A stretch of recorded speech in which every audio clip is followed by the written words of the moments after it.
Kayo po ba mga bossing ko ay isa sa mga nagnanais na masigit kayo no maka-attract ng swerte? May tuturo po ako sa inyo mga bossing sa pamamagitan ng simpleng oregano lang na ito mga bossing.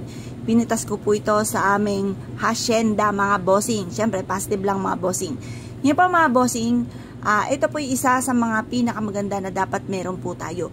Alam niyo po ba mga bossing ko, pag ako ay nag-uutos, halimbawa kay ate, magluluto po siya, sabihin ko po kay Ate Bek, kumuha ka sa ating hacienda ng malunggay. Pero charot lang yon.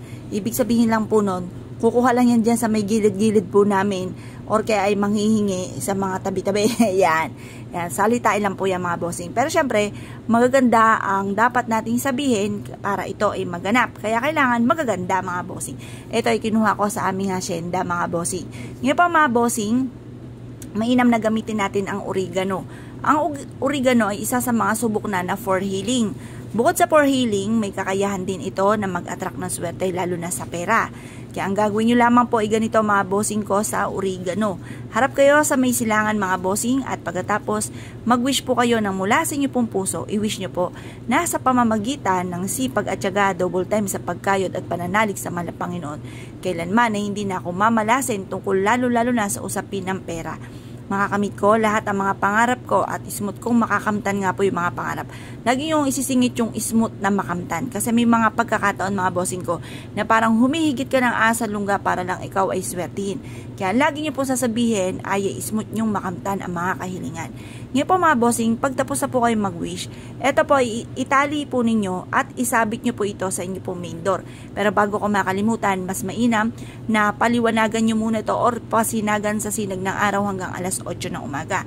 Makalipas sa alas 8 ng umaga, talian nyo po ito mga bossing ko. Mas mainam ay pula or kaya ay berde or kaya po ay dilaw.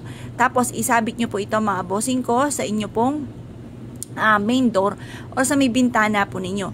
Kapag naman tuyo na yung oregano, kasi may mga tuyo rin tayo na o-order mga bossing ko sa mga online, kapag yun naman ang ginamit niyo, pwede nyo siyang ilagay sa ilalim ng inyo pong unan. Ang dulot po nito ay swerte. Pwede na naman pong ilagay nyo yung amount na matagal mo na pinapangarap. Pasinagan ito sa sinag ng araw at ito po mga bossing ko ay may kakayahan na magpatupad ko ano man yung kahilingan po ninyo.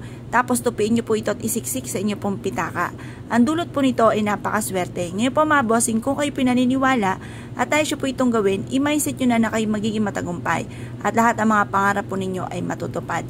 Proven po ito na napakaswerte basta't may 100% kang paniniwala sa mga ganitong mga pamamaraan. Ngayon pa mga bossing, kailangan kapag meron kang ganito at bagong gawa ka pa lamang, hindi pa dumarating yung swerte, tahimik ka na lamang. Huwag nyo na munang ipapakita or ipagsasabi ang inyo pong mga ginawa.